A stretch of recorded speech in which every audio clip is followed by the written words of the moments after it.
तो आइए आगे चलते हैं अब केदारनाथ की यात्रा पर।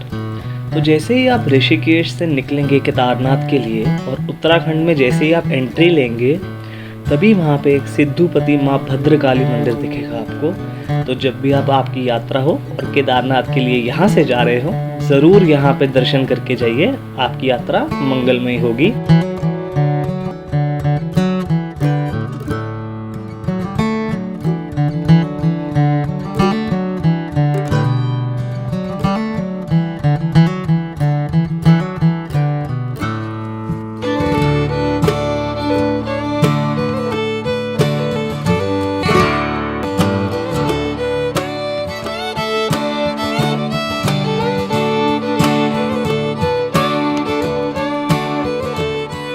और माँ भद्रकाली के दर्शन के बाद उसी के पीछे भैरव भी है, उसके दर्शन करना मत भूलिएगा। ये है अपना भद्रकाली मंदिर, यहाँ पे ज़रूर दर्शन करके जाए। और उसी के जस्ट पीछे ये भैरव शिवलिंग जो है, भैरव जी का मंदिर है ये, यहाँ पे भी ज़रूर करें। यहाँ भी दर्शन ज़रूर करके जाएं जब भी आएँ केदारनाथ यात्रा से पहले। ये आपको सब रास्ते में ही पड़ेगा, तो इसीलिए यहाँ इन सब की मान्यता है। जय भैरव। और यहाँ पे चल रही है, ये पूरा नेचर के अंदर ही बना हुआ है। नेचर पूरा पहाड़, पेड़, जंगल, नेचर, जंगल, आप कुछ भी कह लो, बट ब्यूटीफुल।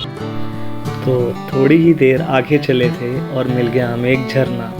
तो झरना आपको बहुत सारे मिलने वाले हैं रास्ते में, तो आप जो भी जाएं, जैसे भी जाएं, झरनों का आनंद ज़रूर लीजिए। हमसे तो झरना देख के रुका नहीं गया और हम झरनों में जाके एंजॉय करने लगे।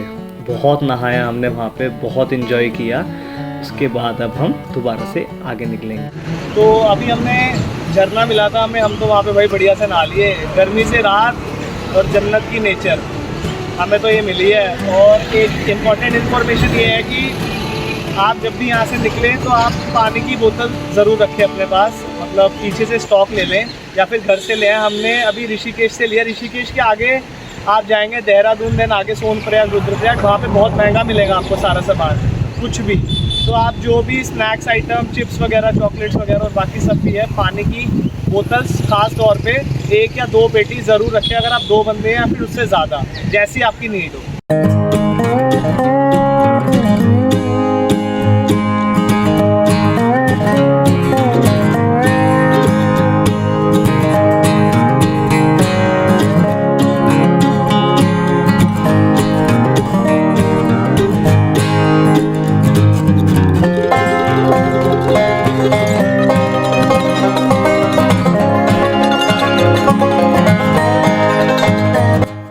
पूरे रास्ते में नेचर और रोड्स की फुटेज ही 100 GB से ऊपर की है। नेचर ने रोड्स और व्यू को इतने अच्छे से डेकोरेट किया था कि हमसे रुका नहीं गया उसे कैप्चर करने से, और हम जन्नत के नज़ारे लेते चले गए। हम तो आज़ाद पंछी हैं, हमारा जहाँ मन किया हम वहीं रुक गए और हम जन्नत के नज़ारे लेते चले गए। रास्ते, पहाड़, नदी, आसमान और व्यू, इतना अच्छा नेचर ने डेकोरेट किया था कि मानो जैसे हम जन्नत में घूम रहे हैं।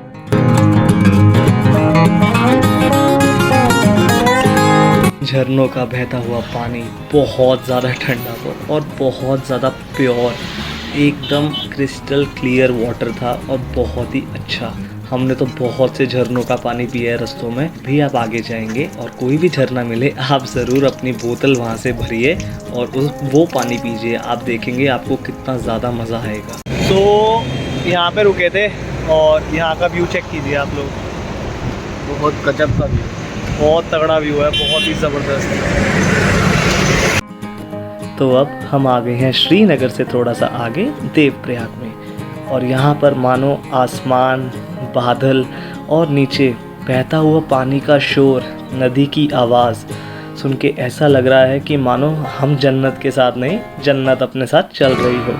इसीलिए शायद उत्तराखंड को सोल ऑफ द अर्थ, देवों की देवभूमि कहा जाता है, बिकॉज़ यहाँ का नेचर, यहाँ की खूबसूरती, यहाँ की सुंदरता, नज़ारे, इनका कोई जवाब नहीं। अपना दिल तो बस गया पहाड़ों में और नदियों में।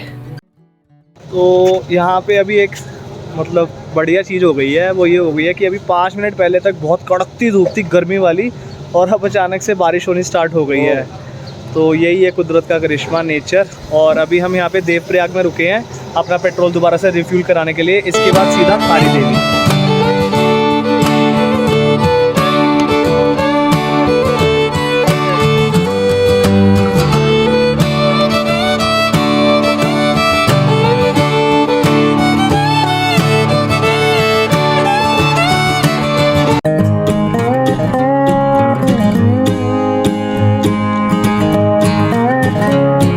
तो ये रहा रघुनाथ मंदिर एवं संगम घाट जाने का मार्ग। यहाँ पे 2 नदियों का संगम होता है, अलकनंदा और भागीरथी, मेरे ख्याल से तो यही है। बाकी आप कमेंट कर सकते हो अगर मैं गलत कह रहा हूँ तो यहाँ से आपको आना है।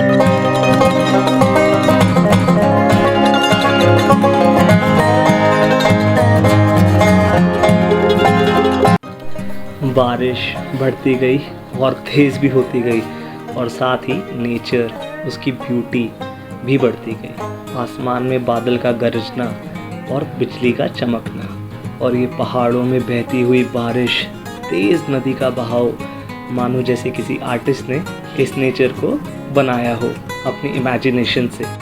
बहुत ही ज़्यादा ब्यूटीफुल, स्पीचलेस, और मेरी बेस्ट मोमेंट एंड मेमोरी ये कैप्चर हुई यहाँ पे। No words can explain such beauty.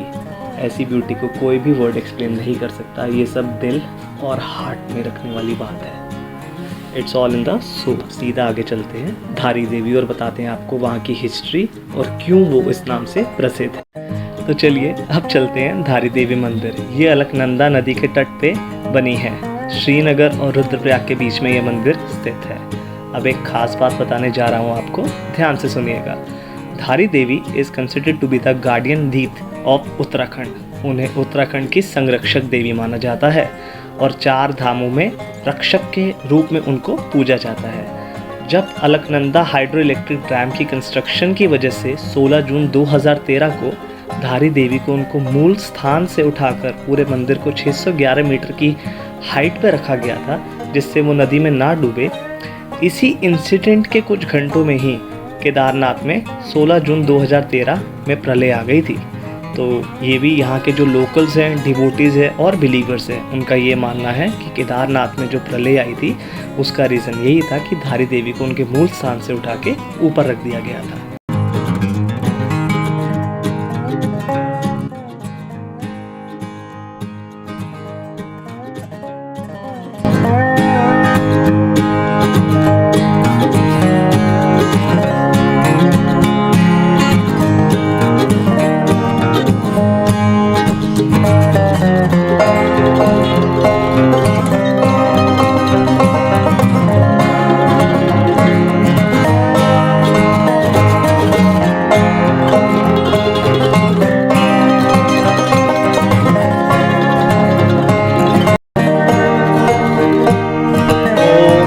धारी देवी का मंदिर आपको दर्शन कराए हैं।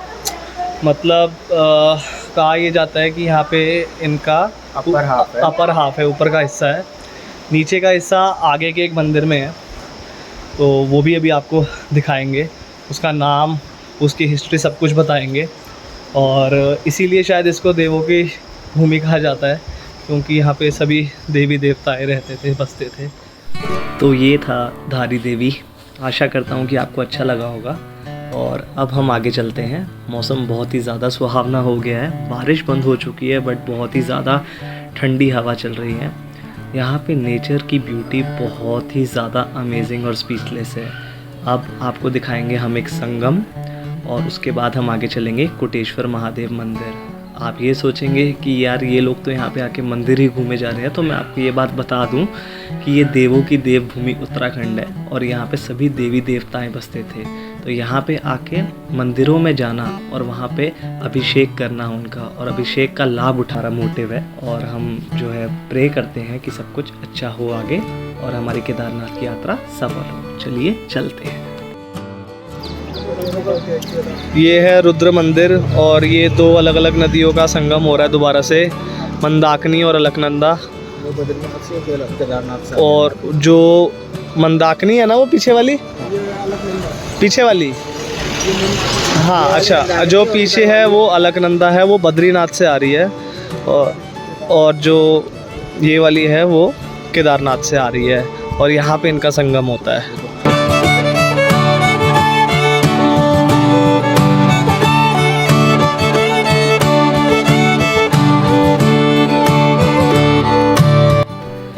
अब हम हैं कोटेश्वर महादेव मंदिर में। यहाँ की हिस्ट्री बताने जा रहा हूँ आपको, ध्यान से सुनिएगा। कोटेश्वर महादेव मंदिर, यह मंदिर शिव को समर्पित है और ऐसा माना जाता है कि केदारनाथ जाते वक्त भगवान शिव ने यहीं पर रुककर ध्यान किया था। और यहाँ पे एक राक्षस था ब्रह्मासुर, जिसको शिवजी से ये वरदान प्राप्त था कि वो जिस किसी के सर के ऊपर हाथ रखेगा वो भस्म यानी कि राख में बदल जाएगा। यह वरदान लेके वो शिवजी को ही मारने को निकल पड़ा था।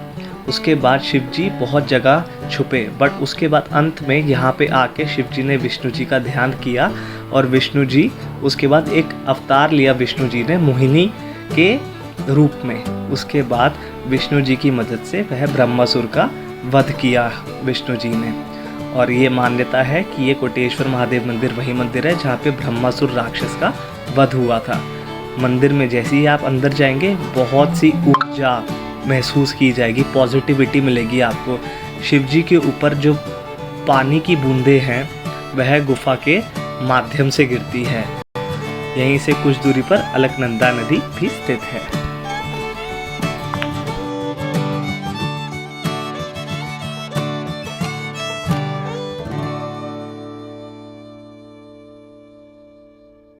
तो आज डे फर्स्ट कह लो या डे सेकंड कल निकले थे।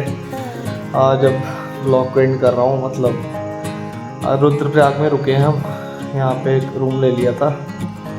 रूम्स के बारे में एक इम्पॉर्टेंट इन्फॉर्मेशन मैं आपको नेक्स्ट वीडियो में दूंगा कि हमें कितने का रूम पड़ा, क्या क्या फैसिलिटी थी, खाना कैसा था, और बढ़िया रहा था सब कुछ। अब बहुत ज़्यादा थक चुके हैं, अब वो तो सो गया है, अब मैं भी सोऊंगा। तो आपसे मिलते हैं नेक्स्ट ब्लॉग में, जो कि होगा रुद्रप्रयाग टू केदारनाथ। बाय। आशा करता हूँ कि आपको ये व्लॉग बहुत ज़्यादा पसंद आया होगा, आपको बहुत अच्छी इन्फॉर्मेशन मिली होगी। तो जब भी आपका केदारनाथ जाना हो इसी रास्ते से जाएं, यही सारे व्यूज़ एक्सप्लोर करें, ब्यूटी एक्सप्लोर करें, नेचर एक्सप्लोर करें, और ये सारे मंदिर होते हुए जाएं, इन सब का अभिषेक और लाभ उठाते हुए जाएं।